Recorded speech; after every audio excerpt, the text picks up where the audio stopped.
हरे भरे खेतों और पेड़ों से घिरा एक सुंदर सा गांव था जिसका नाम था बलरामपुर। बलरामपुर गांव अपनी सुंदरता के लिए जाना जाता था। गांव से लगे हुए बगीचे और हरे भरे खेत गांव की सुंदरता बढ़ाते थे।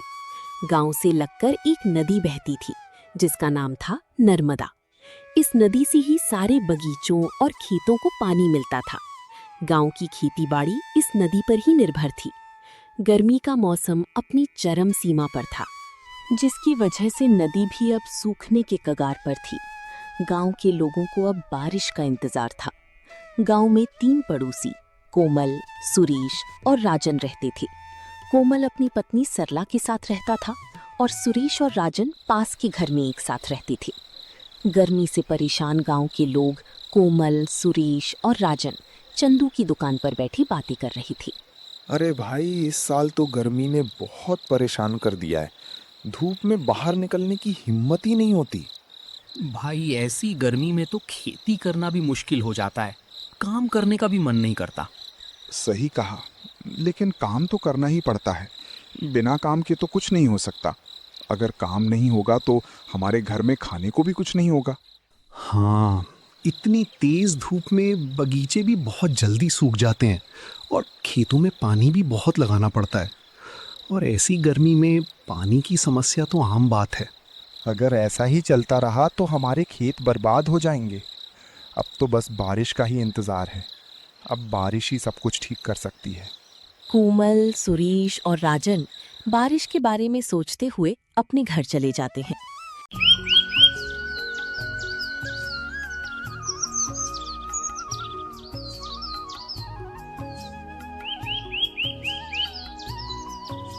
अगले दिन लोग रोजाना की तरह अपने काम में लगे हुए थे। कुछ देर बाद तेज हवाएं चलने लगी। आसमान में काले बादल दिखाई देने लगे। लोग जल्दी जल्दी अपने अपने घरों की ओर जाने लगे। कुछ ही देर में सारा आसमान काले बादलों से घिर गया और बारिश शुरू हो गई। अरे भाई कोमल, लगता है ऊपर वाले ने हमारी सुन ली। बारिश शुरू हो गई। हाँ, अब पानी की समस्या खत्म हो जाएगी। सभी गांव के लोग बारिश को देखकर बहुत खुश थे। पूरे गांव में बारिश की वजह से खुशहाली का माहौल था। कोमल अपने घर पहुंचकर अपनी पत्नी से कहता है, अरे सरला, अब बारिश आ गई है।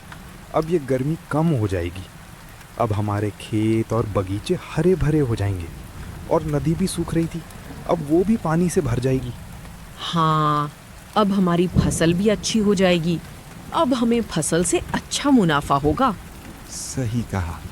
हम इस बार की फसल बेचकर खूब पैसा कमाएंगे और एक अच्छा सा घर बनाएंगे। बस ये बारिश ऐसे ही होती रहे और ये बारिश की रात ठीक से गुजर जाए। सभी गांव के लोग बारिश को देखकर बहुत खुश थे। ऐसी ही बारिश होते होते रात हो जाती है। कोमल और उसकी पत्नी सो जाते हैं। अगले दिन जब कोमल उठता है तो देखता है कि बारिश अभी भी पड़ रही है। जब कोमल घर के बाहर देखता है तो उसे दिखता है कि सड़कों पर पानी भर चुका है। कोमल अपनी पत्नी से कहता है, अरे सरला, देखो बाहर तो बहुत तेज बारिश हो रही है। लगता है पूरी रात बारिश नहीं रुकी है। सड़कें नदी में बदल गई हैं। अगर ऐसे ही बारिश होती रही तो पानी हमारे घर में आना शुरू हो जाएगा। हमारा सारा सामान खराब हो जाएगा। पता नहीं ये बारिश कब रुकेगी। अगर ऐसा ही चलता रहा तो सारा गांव डूब जाएगा। हो सकता है कि हमारी फसल भी खराब हो जाए। कोमल ज्यादा बारिश की वजह से चिंता में आ जाता है और कहता है, सरला, मैं बाहर जाकर देखता हूँ। शायद सुरेश और राजन को खेतों के बारे में कुछ पता हो। कोमल घर से सुरेश और राजन के घर की ओर निकल पड़ता है। वो दोनों भी उसे घर के बाहर ही खड़े हुए दिखते हैं। अरे भाइयों, ये बारिश तो रुकने का नाम ही नहीं ले रही है।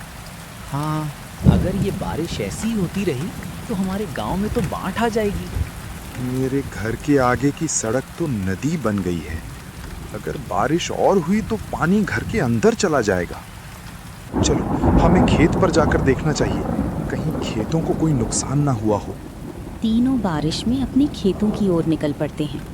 चलते चलते जहाँ तक उनकी नज़र जा रही थी वहाँ तक पानी ही पानी था। जब वो खेत पर पहुँचे तो उन्होंने देखा कि फसल को अभी तक तो कोई नुकसान नहीं पहुँचा है। अच्छा हुआ भाइयों, फसल को कुछ नुकसान नहीं पहुंचा है।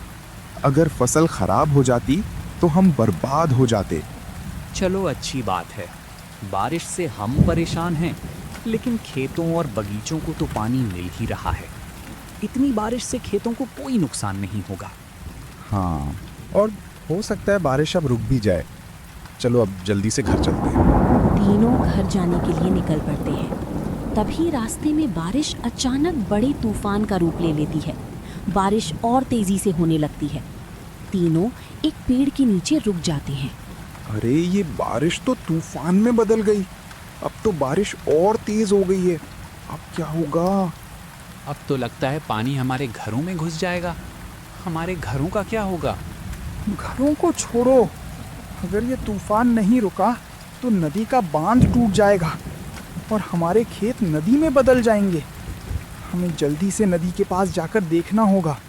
तीनों नदी के पास जाने के लिए निकल पड़ते हैं। जब वो नदी के पास पहुंचे तो देखा कि नदी अपने उफान पर बहुत तेज बह रही है। ये नदी तो बहुत तेज बह रही है। अगर ये ऐसे ही बहती रही तो थोड़ी देर में ही बांध टूट जाएगा। लेकिन अब हम इस बांध को टूटने से कैसे रोकें?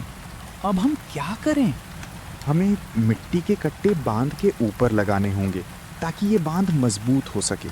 चलो जल्दी जल्दी ये कट्टे इस बांध के ऊपर लगाओ। तीनों मिट्टी के कट्टों से बांध को मजबूत करने में लग जाते हैं, लेकिन थोड़ी ही देर में भारी तूफान उनकी सारी कोशिशों को नाकाम कर देता है। नदी का तेज बहाव बांध को तोड़ देता है और सारा पानी खेतों और गांव में भर जाता है। जिस बारिश को देखकर गांव वाले खुश हो रहे थे, वही बारिश उनके दुख का कारण बन गई। तीनों जब अपने खेत पर पहुंचते हैं तो देखते हैं कि सारी फसल बर्बाद हो गई है। ये क्या? हमारे खेतों में तो पानी भर गया, हमारी सारी फसल बर्बाद हो गई। अब हम क्या करेंगे? ये फसल ही तो हमारी रोजी रोटी थी। अब हम क्या खाएंगे?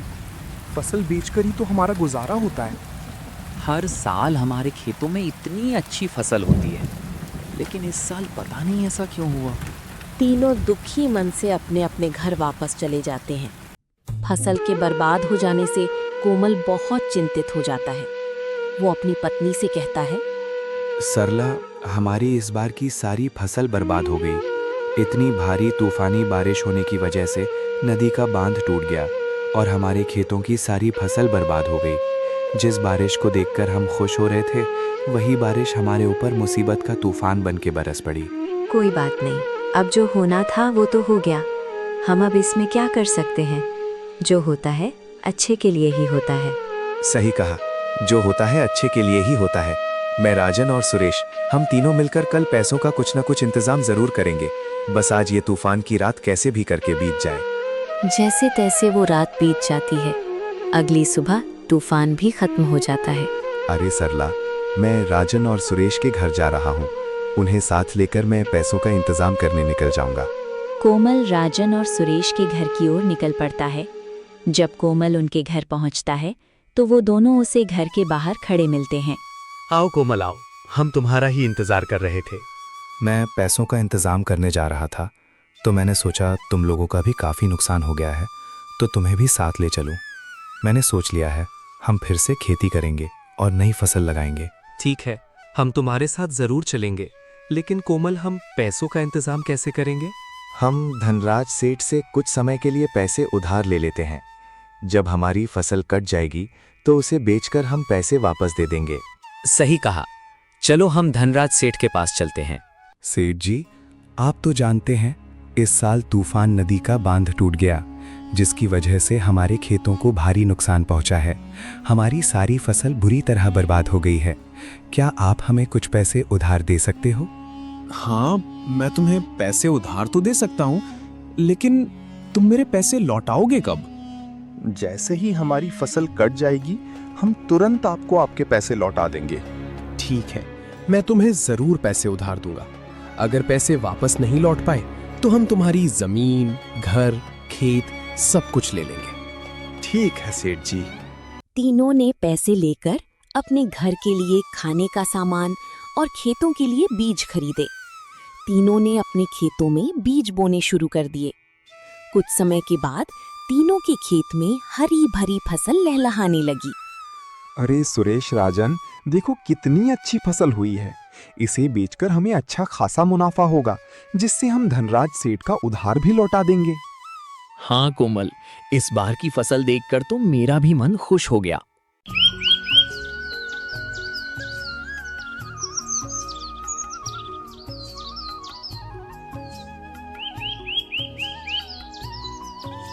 अगले दिन तीनों की फसल कट जाती है।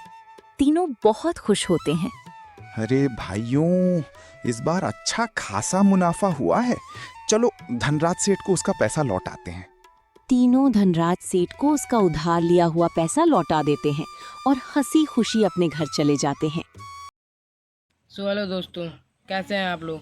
आशा है आप लोग अच्छे होंगे, स्वस्थ होंगे और मस्त होंगे। आप लोगों को स्टोरी कैसे लगा है कमेंट में ज़रूर बताइएगा। अगला स्टोरी आप लोगों को किस टॉपिक पर चाहिए या किससे रिलेटेड चाहिए, आप लोग कमेंट में ज़रूर बताइएगा। और आप लोग आज कमेंट में जो कुछ भी पूछेंगे उसका मैं रिप्लाई देने वाला हूँ। हर एक कमेंट का आज मैं रिप्लाई देने वाला हूँ, तो आप लोग कमेंट करना ना भूलिएगा। और आप लोगों को स्टोरी कैसा लगा ये ज़रूर कमेंट में बताइएगा। तो मिलते हैं किसी नई स्टोरी में, किसी नई कहानियों के साथ में। तब तक के लिए जय हिंद, जय भारत, वंदे मातरम। Thank you so much for watching. Bye.